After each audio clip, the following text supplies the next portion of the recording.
खुशी की बात है कि हमारे देश के युवा हमारे अमर शहीदों को, जिन्होंने पुलवामा में आतंकी हमले में कायराना हमले के शिकार हुए, उनको श्रद्धांजलि देने के लिए और उनके परिवारों का सम्मान करने के लिए ये कार्यक्रम आयोजित किया है और पिछले 10 वर्षों से वो लगातार करते आ रहे हैं।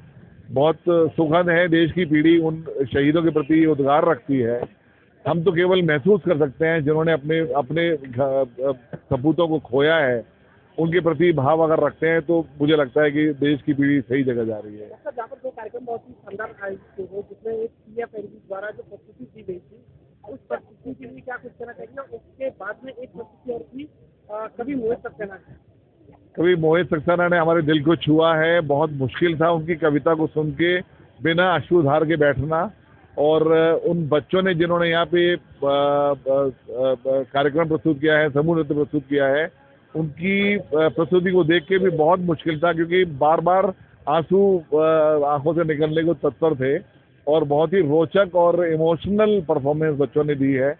मैं उनको और उनके गुरुजनों को, जिन्होंने उनको ये सीख दी है और प्रेरणा दी है, दोनों को आशीर्वाद देना चाहूँगा। क्या कुछ कहना चाहिए आज के कार्यक्रम को लेकर? आज 14 फरवरी के दिन जो राज्य की पूरी तरह कार्यक्रम हो रहा है, जो पुलवामा हमारे शहीद हुए थे, उनको श्रद्धांजलि दी गई है। बहुत सराहनीय काम है। ये हमारे संस्कार है, हमारे देश के संस्कार हैं, जो इस समिति द्वारा इस संस्कारों को दिया जा रहा है बच्चों को। आज का यूथ इसमें शामिल हो रहा है, बहुत अच्छा लग रहा है। मैं उन शहीदों के परिवारों को सबको बहुत बहुत श्रद्धांजलि देता हूँ। कभी मोहित सक्सेना के लिए क्या कहना चाहेंगे, जिस तरह तुमने काव्य पाठ किया उसको लेकर? बहुत ही लाजवाब था, वो दिल को छूने वाला था।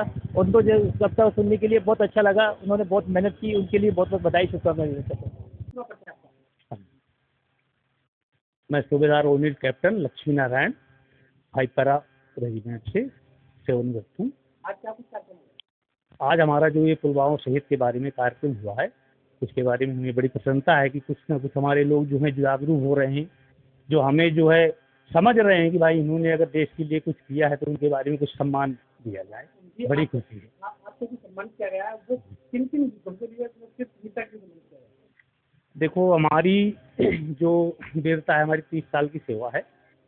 तो सबसे पहले तो हमारा ऑपरेशन ओवरचेट नागालैंड से, इसके बाद फिर हम ऑपरेशन मेघदूत कारगिल, और इसके बाद ओपी रक्षक, ओपी पराक्रम, और इसी दौरान हमें विदेश सेवा का भी मौका मिला साउथ अफ्रीका में। अच्छा, जिस तरह से अब 4 व्यक्तियों अग्निवीर आए हैं, उस पर क्या प्रभाव पड़ने वाला देश का आदमी पर?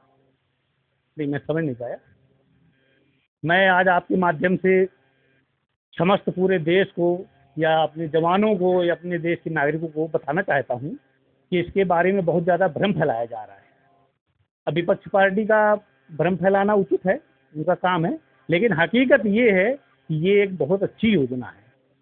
अगर इसको गहराई से आप सोचें समझें तो हमारा एक जवान 17 या 17.5 साल की उम्र में सेलेक्ट होता है अग्निवीर के लिए।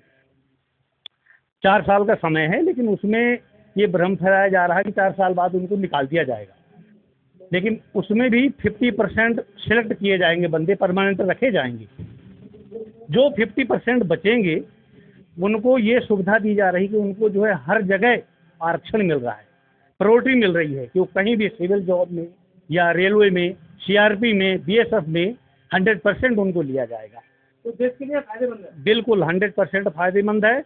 पहला फायदा तो हमारा ये है कि बेरोजगारी दूर होगी। दूसरा ये कि आजकल जिन हालातों से हमारा देश गुजर रहा है, आंतरिक समस्याओं से, गृह युद्ध से, तो उसके लिए हमारे सैनिक तैयार होंगे कि मान लो जो हमारे सैनिक आ गए हैं तो उनके अंदर ये काबिलियत होगी कि हम डट के मुकाबला कर सकें और अपने परिवार को, अपने समाज को सुरक्षित रख सकें। मेरा नाम प्रमोद कुमार है। मैं वुशु और ताजका फाउंडेशन का वर्किंग और वाइस प्रेसिडेंट हूँ और ये एक यूनिटी ऑफ प्रोग्राम है जिसमें हम एकता की तरफ बढ़ते हैं और अपने देशभक्ति की तरफ जागरूक होते हैं और नए युवाओं को इससे प्रेरणा मिलती है कि जिन जो हमारे वीर योद्धा मतलब शहीद हो गए, आज भी हम उन्हें अपने दिल में रखे हुए हैं और वो उससे एक प्रेरणा मिलती है नई यूथ को भी कि आर्मी में जाके मतलब वो बहुत लंबे समय तक याद किए जाएंगे। एक बहुत अच्छा प्रोग्राम है, उससे वीर जवानों को एक सम्मान और उनके परिवार को एक सम्मान देने का कार्य किया गया है। बहुत अच्छा। हम उनके साथ हैं और साथ रहेंगे, और वो हमारे दिल में है। और जो भी सेनाओं के लिए कोई भी हमसे एक आर्थिक मदद होगी तो हम पूरे देशवासी उनके साथ हैं। जय हिंद। जय हिंद। जैसा सबसे पहले मैं कहूँगा आपको पूरा परिचय दो।